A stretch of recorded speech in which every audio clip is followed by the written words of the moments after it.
Ang katunayan dito sa Taiwan, isang city council president ang isinama pa si Pangulong Duterte sa kanyang pangangampanya. Ayaw lang may isugilon, ma'am.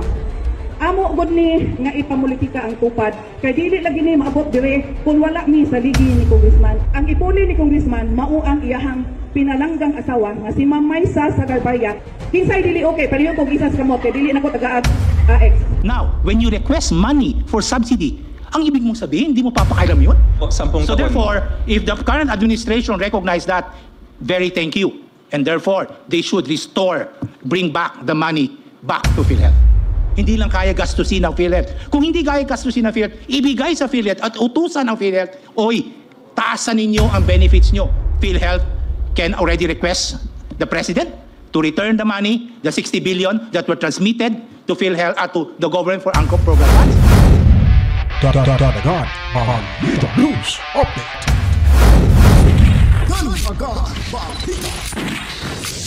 Sa amin, nakapag-harvest na kami. Kakatanim lang eh. So, hindi, buti na lang yung timing. Hindi yung bago aanin. Nakapag-anin na tayo. So, okay. It's there's a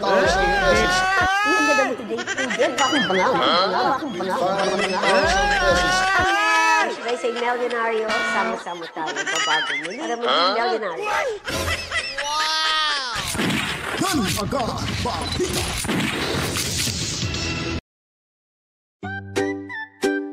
Mga kababayan, narito na ang tunay na kampyon ng Pilipinas, ang Team Suka. May nang maliit, sabi nila't kami di sulit. Porket bumibili lang daw ng suka, di raw karapat-dapat sa pwesto. Pero teka muna, huwag kang bara-bara, serbisyo namin, hindi lang forma. Alright, welcome back mga kabaitan, magandang buhay. Kamusta? Nagbabalik naman ho tayo. At parang ilang araw tayo hindi nakapagbigay ng panibagong mga balitaan, impormasyon, mga kabalitaan. Busy lang ho ang inyong lingkod. Kaya nagbabalik ko tayo dito sa ating programa, ang Danagan Balita Reaction Video News Update mga kabalitaan. Welcome na naman ho. At palakpakan muna natin yung 53,833 subscribers mga kabalitaan. Maraming salamat to. At sana bago matapos ang taong 2025, samahan nyo ako hanggang umabot to tayo ng 100,000 subscribers mga kabalitaan. At sa hindi pa po nakapag-subscribe sa ating mga bagong salta ho, silipin nyo po yung subscribe button ho dyan. Pag hindi pa po nakapag-subscribe, well, pindutin nyo na. At isama nyo na rin po yung notification bell. Huwag nyo rin pong i-skip yung ads na inyong mapapanood dahil yun lamang po ang inyong contribution na may bibigay ho ninyo sa inyong lingkod. At damihan nyo po yung likes at paliguan nyo po ng maraming komento, reaction, opinion, at kung ano-ano pa mga kabalitaan. Napapanahon pa rin po ang takbong politika, away politika, at yung siraan, lalo na sa mga kagaya kong nabudol mga kabalitaan. Tuloy-tuloy lamang ho ang ating laban.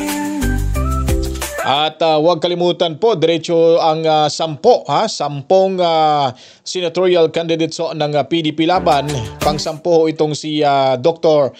Richard Mata mga kabalitaan. Para dalawa na lang ho ang makapasok sa kabila, either isa sa makakaliwa or isa sa administrasyon. Sampo, talagang dominahin natin to. So sama-sama ho tayo, sabay-sabay ho nating ipagiganti si VP Sara Duterte sa pamamagitan ho ng ating mga boto sa darating na midterm elections mga kabalitaan. Ngayon naman po mga kabalitaan sa ating mga paksa ho, parang medyo marami ho tayong pag-uusapan ho ngayon. Gaya na lang ho nitong nakadilaw ay doon ho yan sa Dumaguete City. At siya na mismong nagsabi na gagamitin ho yung pera mula ho sa AKAP, AX at sa AKAP, AX at tupad mga kabaitaan sa politika. Kailangan ho iboto ho daw nila yung kanilang kandidato na para mabigyan ho ng ayuda mula di umano'y kay Tamba mga kabalitaan. O, di ba? wala talagang amoy na hindi sisingaw. At kahit ilang beses pa ho nila ito itatanggi or hindi aaminin, ay lalabas at lalabas talaga yung katotohanan. Sabi nga nila hindi daw pamumulitika yung tupad, AX at AKAP. Ngayon, marami na hong lumalabas ng mga kongresistang na nagsasalita ho dahil sayang daw yung pera. At hindi naman pwedeng kakalimutan at hindi tanggapin yung ayuda ni Tamba dahil pera na baka maging bato pa mga kabalitaan. At ito namang si Stella Kimbo ay pinapaharap na ho sa Korte Suprema. Dahil yung Korte Suprema ho ay nais talaga nilang malaman kung bakit ba talaga na sinabi nito na ito ay ministerial lang na may mga blanco at kanilang inutos na lang sa technical committee o workers nila na i-fill in the blanks. At parang tagilid ngayon si Tamba. Si Tamba pala. At saka itong kasamahan si Dalipe, si Tamba, si Ko at itong si Stella Kimbo mga kabalitaan. So ngayon po at pasalamat po tayo dahil meron na tayong mga abogado mula sa kampo ni Tatay Diggs na si Atty. Vic Rodriguez, itong si Atty. Pantaleon Alvarez, Congressman, at itong si Congressman Sid Ungab mga kabalitaan. So at least maghihintay na lang ho tayo at mamaya ho sinasabi rin, papakita rin natin sa inyo yung Korte Suprema ay nagsasabi na pinapasauli ho kay Bunget yung ewan ko kung kinulimbat ba or binulsa ba itong 60 billion na pondo para sana sa PhilHealth mga kabalitaan. Ito kasi mahirap, no? Siyempre, nabudol tayo. Akala natin magbabago na itong mga Marcos at Romualdez. Ganun pa rin pala, walang pagbabago. Walang pagbabago ho. Ay, basta pera yung pag-uusapan. Lumulobo yung tiyan ho nila, mga kabalitaan. So, dako na ho tayo dito sa ating usapin. At ito po, special report natin to, no? Napakagandang balita. Mandakin niyo po dyan sa may Taiwan. May isang tumatakbohong politiko sa lugar nila bilang councilor na talagang ginaya at iniidolo nila itong si Tatay Digong Duterte sa war on drugs nito mga kabalitaan. Pakinggan natin to dito mga kabalitaan. Viral ang isang kandidato sa Taiwan matapos gamitin ang larawan ni Pangulong Duterte sa kanyang campaign ad.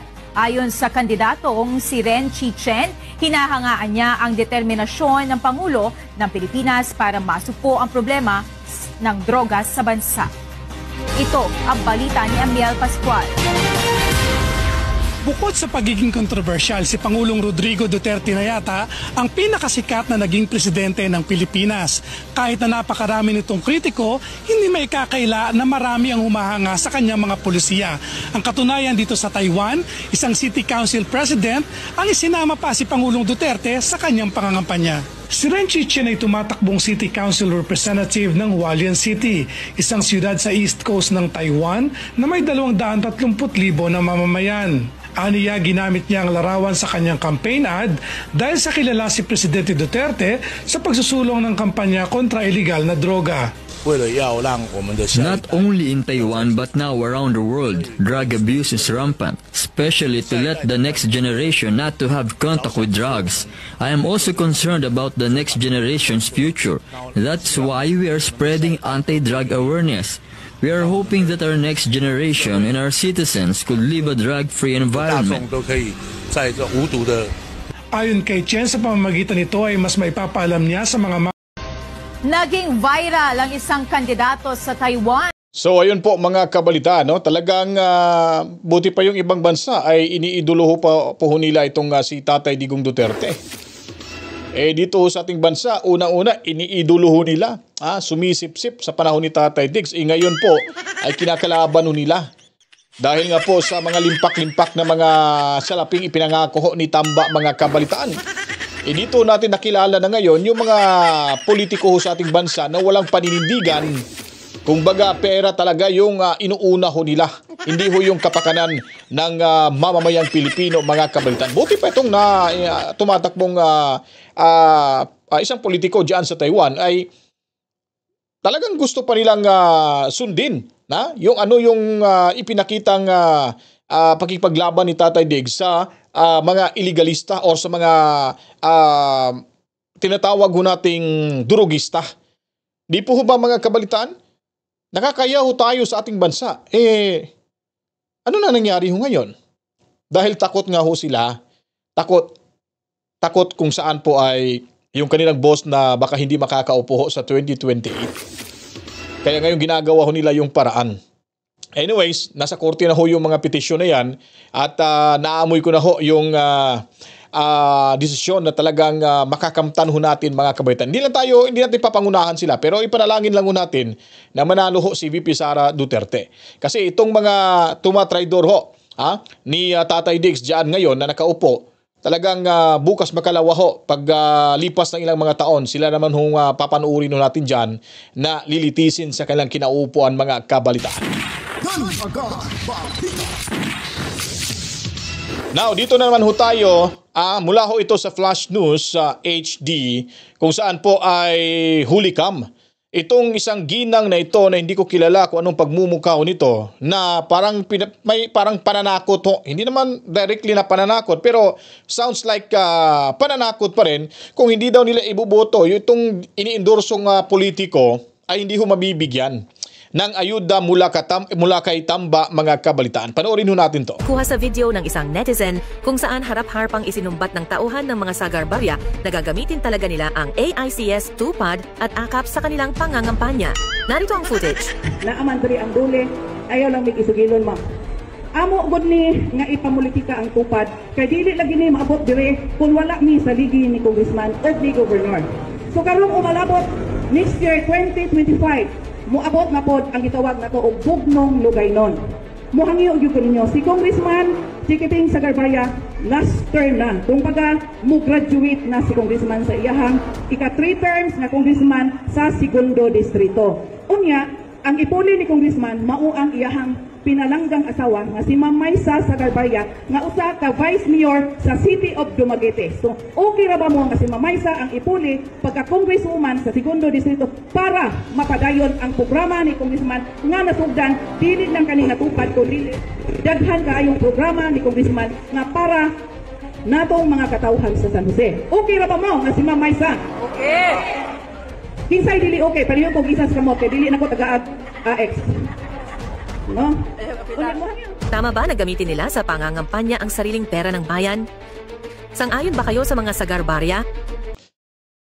Grabe, matindi, no? O kung sino daw hindi sang-ayon sa iniendorso nilang magiging congresswoman dyan sa Dumaguete, mga kabitan, ay hindi ho nila bibigyan di umano ng ayuda mula daw kay Tamba mga kabalitaan. Napaka ano po talaga, no? Talagang napakakapal ho ng mukha mga kabaitaan na sasabihin na hindi bibigyan ng pera. Hindi naman pera ho nila yan. Sa taong bayan ho yan mga kabaitaan. Kaya nga yung mga eksperto nagsasabi nga dito na talagang walang patutunguhan ho itong ayuda-ayuda na ito mula kay Tamba dahil gagamitin lang talaga ito sa pamumulitika. So hindi ho tayo nagkakamali ho dito. Itong pinakamahirap mga kabalitaan Kasi pag sila ay hayaan na lang ho nating manatili sa kanilang pwesto, tayo pong taong bayan ang kawawa ho dito. Wala ho tayo talagang makukuhang magandang kinabukasan, lalo na ho sa mga susunod na mga henerasyon, sa bawat pamilya ho natin. So hayaan na lang po ho ba natin na basta-basta na lang tayong babastusin ho ng ganitong mga klaseng mga politiko, na mga aliporis ho nila, na tatakutin pa kung saan po ay hindi mabibigyan ng pera ayuda mula ho daw sa AX, TUPAD, AKAP at kung ano-ano pa yung klaseng ayuda na kung meron man ay hindi ho nila ito mabibigyan kung sakaling hindi ho sila sang-ayon or iboto man lang yung gusto nilang makaupo sa pwesto na iniendorso nilang mga kandidato, mga kabalitaan. Di po ho ba? So yung Sagabarya pala ay yung dating mayor na yun pala yung tatakbong sa Congress. So yung asawa siguro nito, yung congressman ngayon, no?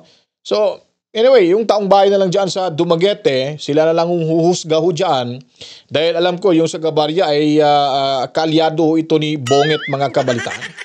So kayo na pong bahalang humusga ho dyan, pero yung nakikita ho natin sa sinasabi ng babaeng ito ay hindi ho kaya-aya. Ewan ko lang kung alam ba ito ni Mayor Sagabarya at ni Congressman Sagabarya na may instruction ba ito? Ang problema kung walang instruction, ay ito nagpapaepa lang sa kanilang kongresista dyan, sa kanilang mga amo ay hindi maganda. Dapat itsapuera na yan sa mga Sagabarya, mga kabalitaan. Kasi masisira ho talaga ang pangalan ng mga Sagabarya. Pero in fairness naman sa mga Sagabarya dyan, at lalo na yung governor, sabi ng mga kakilala natin, mabait naman daw. Kaso lang nasa maliho silang landas ngayon kasi nasa administrasyon sila. Pero ang issue natin dito, itong nakadilaw na babaeng to, ewan ko kung anong pangalan ng babaeng yan, kung yan ba ang sinasabi niya ay may basbas sa mga Sagabarya. Baka hindi rin alam ng mga Sagabarya na ito yung ginagawa ng babae ito at ngayon kumakalat na ho sa social media. Baka ito lang makakasira ho sa pangalan ng mga Sagabarya dyan sa Dumaguete. Kaya kailangan alamin ho ng mga taong bayan dyan kung itong ginagawa ng babae ay may basbas. Kung may basbas, di huwag nyo iboto. Yun pala yung intensyon nila kung walang basbas, kayo na mag-isip-isip na lang kayo. Ba't nagkakaganon ho? Ba't ginagamit yung pera na ayuda ho sa mga tumatakbo ngayon na pinipilit pa kayong iboto yung taong gusto nyo iboto? Pag hindi kayo bumoto, wala ho kayong matatanggap na ayuda.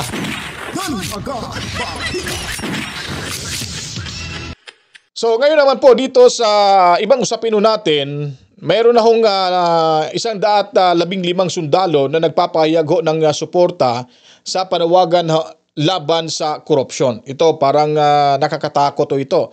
Unti-unti na ho silang dumami mga kabaitaan, 150 na ho mga sundalo. So hindi natin alam, bukas makalawa, sunod na mga araw, baka dadami ho sila at magkakaroon ho ng hindi natin inaasang pangyayari. Kaya panoorin at pakinggan natin to dito mga kabaitaan kung ano ho yung development sa balitang ito. Sada ni Baguio City Mayor Benjamin Magalong laban sa korupsyon sa gobyerno. Sa gitna po yan ang nakabang reforma sa pensyon ng mga uniform personnel. Nasa frontline na balitang yan si Marian Enriquez. Mahigit 100 retirado at aktibong sundalo ang lumagda sa kumakalat na manifesto ng pagsuporta sa panawagan ni Baguio City Mayor Benjamin Magalong na labanan ang korupsyon sa pamahalaan. Kabilang sa mga pumirma ang Medal of Valor awardee na si retired Marine Colonel Ariel Querubin. Ang pagpapahayag ng suporta ng mga sundalo ay sa gitna ng isinusulong na reforma sa sistema ng pensyon ng mga Military and Uniformed Personnel o MUP. Balak kaltasan ng hanggang 5% ang sahod ng mga sundalo dahil sa nakaamba umanong pagkaubos ng pondo ng gobyerno para sa kanilang pensyon. Nauna nang sinabi ni Magalong na isang dating general ng PNP na bukas naman sila sa mga posibleng pagbabago sa pension system. Pero sana raw unang sugpuin ang katiwalian sa pamahalaan at ang pork barrel ng mga mambabatas. Maliit na lang nga yung pension namin. Considering that what we have gone through in the past, na risking our lives, risking our family, and willing pa rin kami in part to help national government. Iniisip namin during our dialogue, alam naman natin kung anong nangyayari dyan sa mga mababatas natin. Kung gaano kalaki. Kung gaano kalaki naman ang kanilang mga pork barrel. Sa Defense Press Corps meet and greet naman kanina ni Defense Secretary Gibo Teodoro sa Camp Aguinaldo, sinabi niyang patuloy pang pinag-aaralan ang bagong MUP pension system. Isa sa mga nakikitang paraan ng DND ang pagkakaroon ng Retirement Trust Fund kung saan huhugutin ang mga benepisyong makukuha ng mga sundalo. Bukod dyan, pwede rin daw kumuha ng pondo mula sa pagbebenta ng ilang ari-arian ng Armed Forces of the Philippines. Maglilinis po tayo ng titulo, lahat po ng disposable properties ng pag-aari ng Armed Forces of the Philippines upang ipasok po ito sa pondo. So ito ang hindi maganda, no? Ito na yung naging resulta mga kabalitaan sa mga kurap na mga opisyalis dyan sa mayabang kapulungan. Tingnan nyo, ha? Talagang meron ho silang plano ho, ibibinta pala itong ibang mga ari-arian ng mga militar dyan ho sa Baguio City at hindi ho nila tinitingnan kung meron pa bang ibang solusyon na hindi ho mababawasan yung pension at yung mga sahod ng ating mga sundalo. Ito, matalino din naman itong si Teodoro, but hindi ko alam kung bakit hindi ito makapalag dyan sa House of Retaliation, mga kabalitaan, para ho sila ay pakiusapan at titignan kung saan ba talaga napupunta yung pera. Ito ang pinakamahirap po dito, mga kabalitaan eh. Dahil nga po ay sila ay pikit balikat lang ho sila sa mga pangyayari ho sa kanilang mga kaalyado dyan sa Kongreso. Ngayon, yung pagbawas ho ng pension ng mga retired military personnel at PNP, ito ay nakakabahala na ho, mga kabalitaan. Una, dahil nga sa korupsyon, hindi natin alam kung ilang toniladang ginto yung ipinagbibili ho nila. Hindi natin alam kung saan napupunta at ano ang pinaggagamitan ho nun sa perang yon.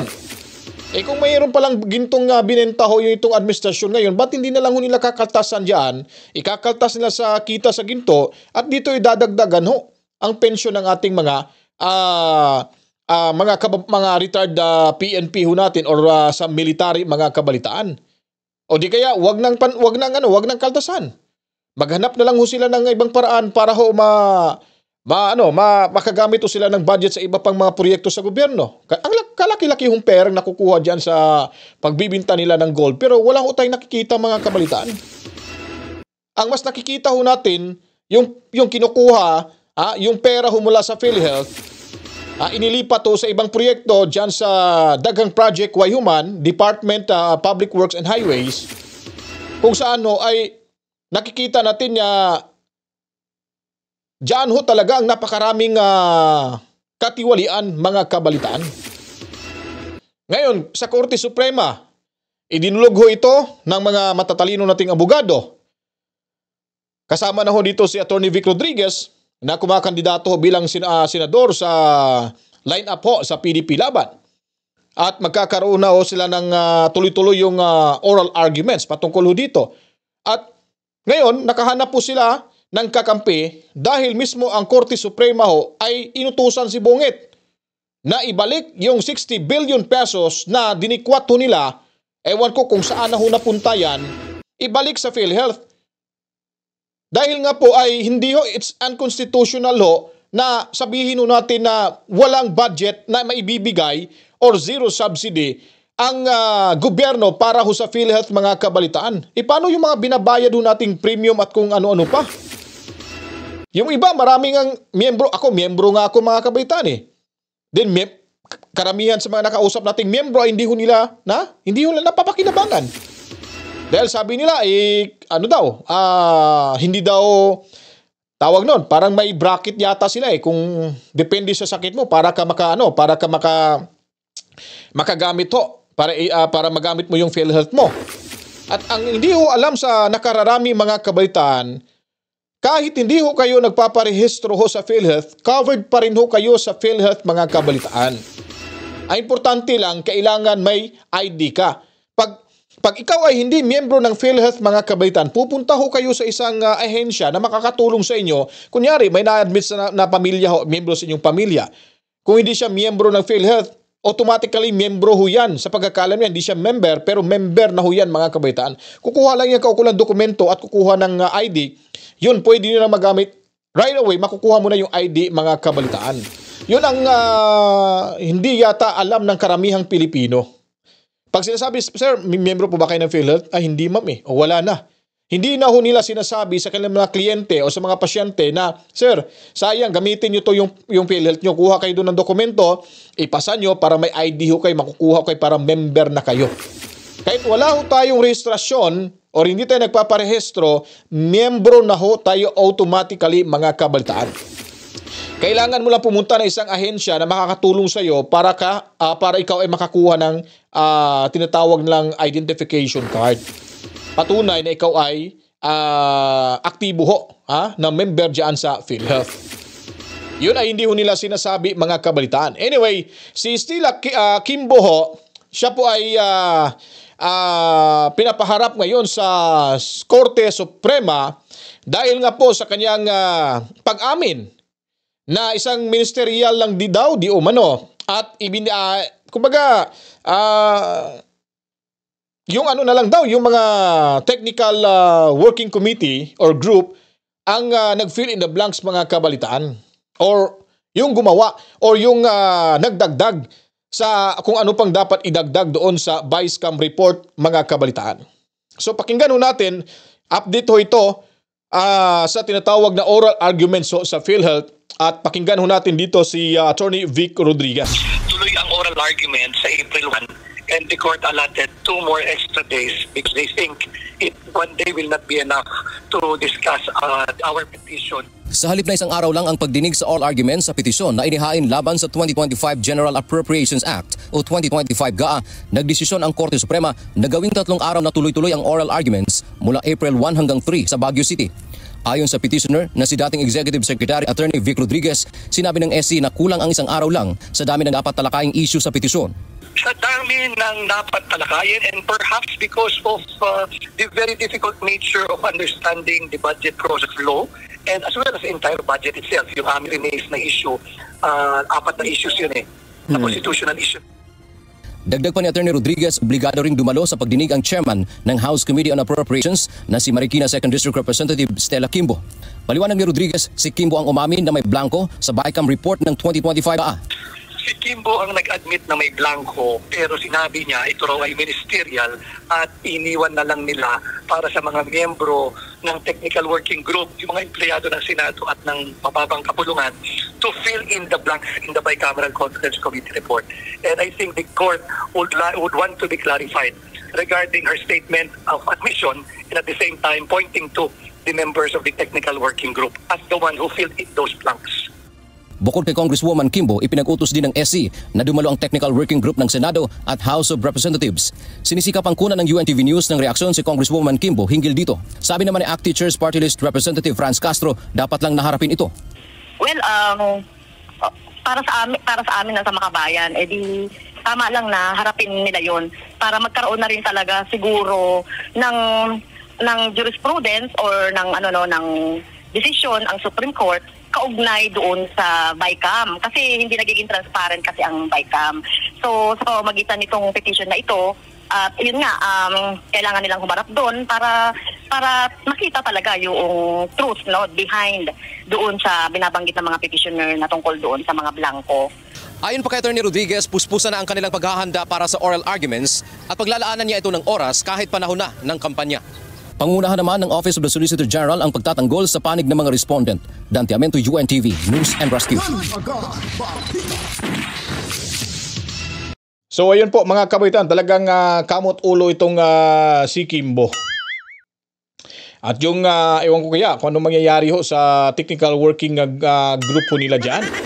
Ano kayo magiging sagot mga kabaitan? Yun po ay ating pagabantayan ho mga kabaitan dahil talagang mapapanganga ho itong mga individual na ito na may kinalaman ho sa pag-fill in the blanks.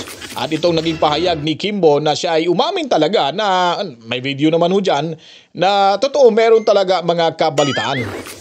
So abang-abangan ho natin yan dahil itong susunod na video na inyong mapapanood mula pa rin ho ito sa Korte Suprema ay si buong ito inutusang ipapabalik ko yung 60 billion pesos na kanilang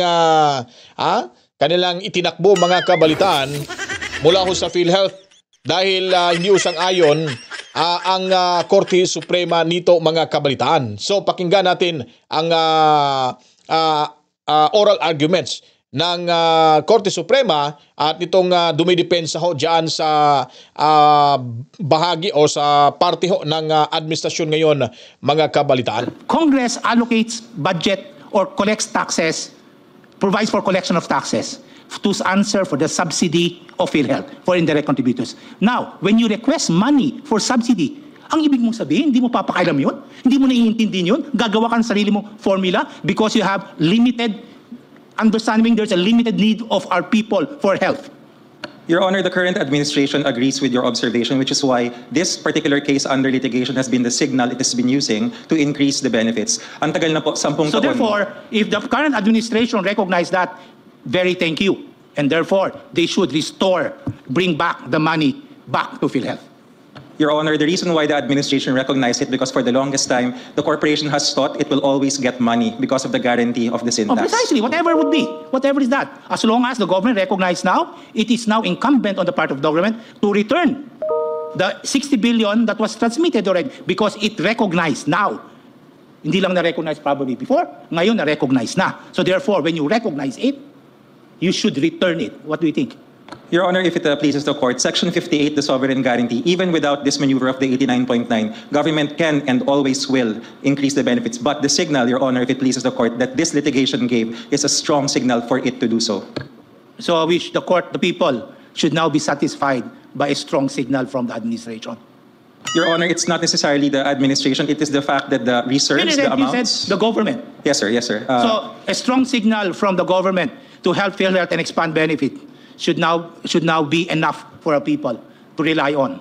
This is the start, Your Honor. If the case is allowed to proceed, if the transfer is allowed to proceed, it is a use it or lose it signal, which all national government agencies have, so that we will use our funds. GOCCs like PhilHealth do not have that signal, and they think, at least before the current CEO or the current administration, they think that just because there is an earmark, whether hard or soft, that they will get the money, and there is no stimulus for them to actually increase the benefits. When you prepare this budget of yours for subsidy, why did you not consider the collection made by government, by BIR, on the sin taxes? What was the reason behind that?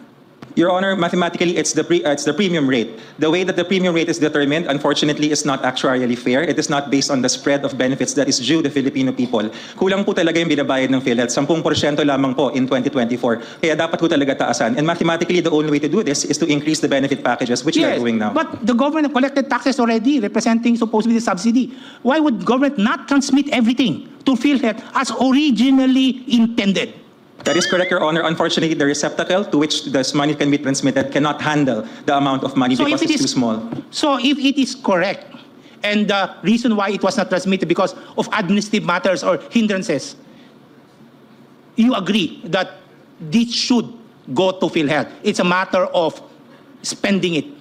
So therefore, when government merely allocated this amount, probably substantially lower from the taxes that were collected, all of the balance should be given to PhilHealth this year and prior years. It's just a matter of administrative absorption. Hindi lang kaya gastusin ng PhilHealth. Kung hindi kaya gastusin ng PhilHealth, ibigay sa PhilHealth at utusan ng PhilHealth, oy, taasan ninyo ang benefits nyo. Hoy, mag-hire kayo ng mga tao ninyo para magastos ito para sa health ng ating tao. Your Honor, if I may, 3 presidente na po ng Republika ang dumaan simula noong 2013 hanggang 2023 at siguro mahigit 10 mga presidente ng korporasyon. Ganun po lagi ang utos pero hindi po nangyayari until now. Probably it's time to overhaul PhilHealth and change the board for not complying what the law requires. Hindi kasalanan ng tao yan.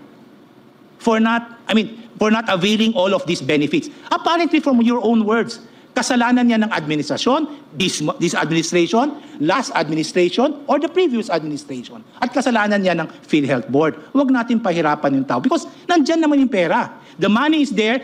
Government will not giving it to PhilHealth to serve as health benefits for our people. If I may, Your Honor, in fact, nung una pong oral arguments, iba po yung PCEO na humarap sa korting ito. At nung ikalawang oral arguments, ganun ho kabilis, iba na ho uli yung humarap na CEO. Kino-correct na po. Okay, so that's maybe a good point from PhilHealth. But we cannot close our eyes for the past years na hindi nabigay in benefits. So in that case, maybe PhilHealth can already request the President to return the money, the 60 billion that were transmitted to PhilHealth to the government for UNCROP program funds. Ibalik na yan sa PhilHealth and PhilHealth to expand its benefits, hire more people to answer for the needs of the health of our people. That will be all, Chief. Thank you.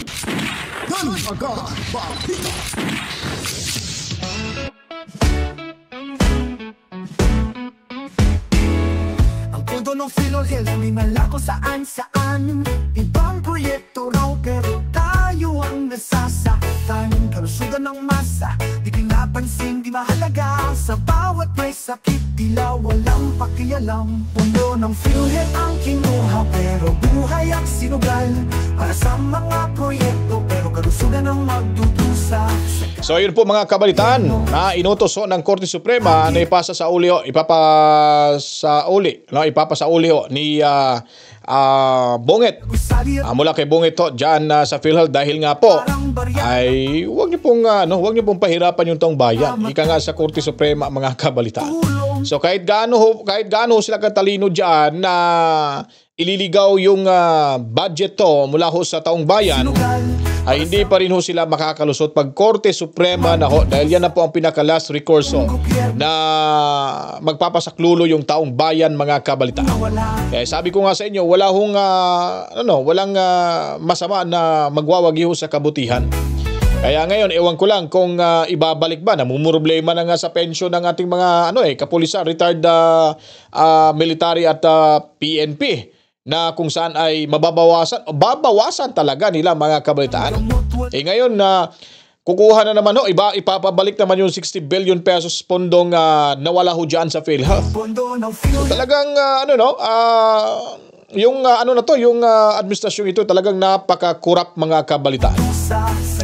Mantakin nyo po kasi naman, pinsan ay nagmahari-harian parang presidente. Umastang presidente, pilingero din itong tambaluslus na itong mga kabalitaan. Wala ho talaga tayong mapupuntahan. Walang patutunguhan itong administrasyon nito. Hindi ho tayo matutulungan nila dito mga kabalitaan. Dapat inuna nila yung problema. Problema ng taong bayan, hindi ho yung solusyon yung pamimigay ng pera ho, ng ayuda sa mga naghihirap nating mga kababayan. Dapat yung sapat na trabaho na kumikita ho sila araw-araw, kasi nga po ang edukasyon mga kabaitan ay tinanggalan din ho nila ng hindi naman tinanggalan, kumbaga binawasan ng budget. Yung sa education po, tinuturuan yung mga kabataan natin paano magsumikap. Pero yung sa AKAP mga kabaitan, yung ayuda, tupad at AX, ang tinuturo ho nila kung paano ho maging tamad yung taong bayan mga kabalitaan. Kaya kung nagustuhan nyo po itong reaction video natin mga kabaitan, huwag nyo pong kalimutan, i-share nyo na po at damihan nyo po ng likes at paliguan nyo po ng maraming comments mga kabaitaan, dahil yan naman po ang makakatulong ho sa inyong lingkod. At huwag nyo pong skip yung ads na inyong mapapanood, dahil yung mga ads na yan ay importante din po yan sa video natin mga kabaitaan. Kaya nga po, sabay-sabay ho nating babantayan ho yung ating bayan ngayon, dahil lalo na sa issue ni Attorney Respicio na posible pala na ma-hack itong automated counting machine sa COMELEC. So sana hindi mangyari yung dayaan sa halalan para ho dire-diretso yung ating 10 mga kandidato mula ho sa partido ng PDP laban mga kabalitaan, at tayo po'y magkakaisa sa mga boto natin na ipapanalo itong mga taong ito, dahil sila po ang susi ho na hindi ho magtagumpay mga taong gusto hong ma-impeach si VP Sara Duterte. So hanggang dito na lang ho tayo mga kabaitaan. Magkita-kita tayo sa susunod na mga oras ating pagbabalik. At maraming salamat ho sa ating mga kapatid na Muslim. Assalamualaikum sa inyong lahat. Masalam. At sa ating mga kababayan ho around the world, mga Pilipino, lalo na ho sa Luzon, sa Visayas at Mindanao. Ang programa ito ay para ho sa inyo mga kabalitaan. So, hindi pa po nakapag-subscribe, subscribe na ho kayo at pindutin ang notification bell. At pasasalamatan din po natin yung 53,833 subscribers. Mabuhay ho tayong lahat mga kabaitaan, at sa ating mga moderators, lalo na ho sa ating mga silent viewers natin, Team Replay mga kabalitaan. Mabuhay ho tayong lahat at maraming salamat. At saludo rin ho tayo at pasasalamat din sa ating mga bagong bayani ng ating bansa, ang Overseas Filipino Workers mga kabalitaan. Ako'y magpapaalam na po. Maraming salamat. Itong yung lingkod, Dan Agan Balita Reaction Video News Update. To God be the glory. Mama, chip, chip. Peace out.